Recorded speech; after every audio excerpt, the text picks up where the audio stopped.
Franny here from Franny's Sports and Travel Corner. Let's talk about the Indiana Fever versus the Chicago Sky game. Sorry I'm wearing my glasses today, but my eyes have been watering terribly, so it's hard for me to concentrate on seeing some of the notes that I made. I hope that you looked at the video that I did on the Chicago Sky. I said they were probably one of the most physical teams that I've seen, and I felt that when the Sparks played them, they came out with 3 injuries, and I feel like the officiating in the WNBA is getting way out of hand. There's got to be more calls. Kids will do whatever they need to do, or young women will do whatever they need to do in order to play, and if they can get away with whatever they can get away with, they'll continue to do that. So I felt that the officiating really needs to tighten up all the way with all the teams that are playing. But the Chicago Sky are absolutely the most physical. I knew this was going to be a tough game. It was only like the second, I think, no, maybe third home game for Indiana Fever, and they had a tough team to play in the fact that they were outmanned as far as height. They had a lot of height that Boston had to go against, and without a doubt, Nylisha Smith played her very, very best game.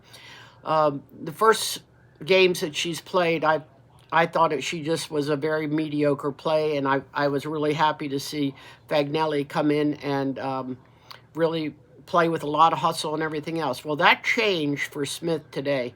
She came full out, wanting to play. I think the coach had a little talk with her. She asked why she wasn't starting any longer. And so she came in with a point to prove, and she was there for the whole game and really helped Boston on the board. She had a great scoring. It was one of her best scoring days. And I loved the matchup with Mitchell versus Evans, and Dana Evans was really a good scorer for the Sky, but she was matched by Mitchell.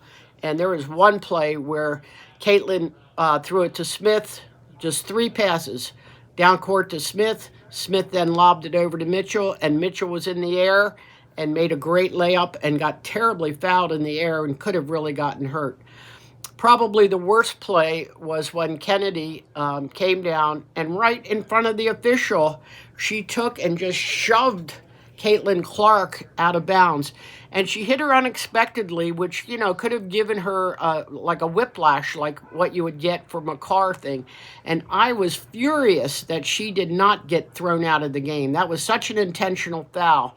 And I think Teresa Witherspoon, who's the coach of the Chicago Sky, is going to have a little problem on her hands between Reese and Carter and Cardoso. Cardoso, that was her first game. She's 6'7". She just played for the first time, but all 3 of those players were very, very physical, and I think they were headhunting Clark, and I don't think that should be allowed at all. Carter should have been thrown out of the game, let alone have a flagrant foul called, nothing called. And I think the official should have taken the time, gone back and seen that. But a lot of players, I think, in the NBA are a little upset because they did not get the credit that they thought that was due them throughout the years now of playing basketball in the WNBA. And they have a freshman gal that led the nation at college, and they're trying to let her know that her reputation doesn't precede them. And so I think they're going to have to really watch that, or Clark could really end up being hurt physically. And that's not to be in women's basketball.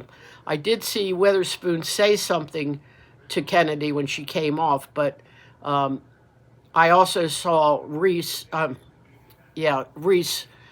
kind of hook Caitlin and say something to her.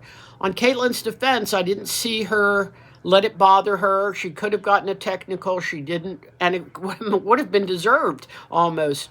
But she knows that she's going to be getting hit. She knows that people are coming after her, and she's had the ability to control her temper and just kind of look at the officials and say, hey, what's happening? So I thought this was one of the best games that she had as far as that's concerned. But it's definitely got to you have to have control of that. I thought Boston did a phenomenal job, especially against Cardozo. She was giving up 3 or 4 inches to her. And I think it was beneficial because she had played against her when they were at South Carolina. So I think that helped a little bit. But Smith came through in the clutch. Mitchell was a high scorer. Caitlin distributed the ball extremely well. They led in all quarters. At the end there, the Sky made a big run for it at the end, and they had a chance to tie it. And who better but Mabry to be on the line, and they needed 2 points, and she missed the first basket. And then they were very smart about how they threw the ball in so that the Sky could not foul them initially and get back to the free throw line. So this was only the second win for them at home, and one of the things I feel really badly about is they've played 7 games in 12 days, and they've had no time to really practice. It's just been on the road play, at home play. So hopefully they'll get a little bit of a breather, have a little bit of practice, but they really played their hearts out, and I was really happy about the result when they won by 1 point, 70-71, and I can't give enough kudos to the entire team for sticking in there the way that they did. So hang in there. Gotta have to watch the Chicago Sky. They're very, very physical, and the refs have got to start calling this throughout the league.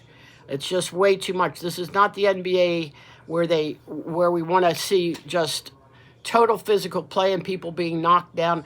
This is we're a finesse league. We're a league that's talented. We don't need to rely on total physical play without calls being made because somebody's really going to get hurt. So I was disappointed in that, but I was happy for the Fever. It's like, yay, good triumph over evil in the end is kind of how I felt about it. So have a good day, and don't forget to subscribe to Franny's Corner right down there. Okay, and I'll give you a little commentary on the Sparks game tonight.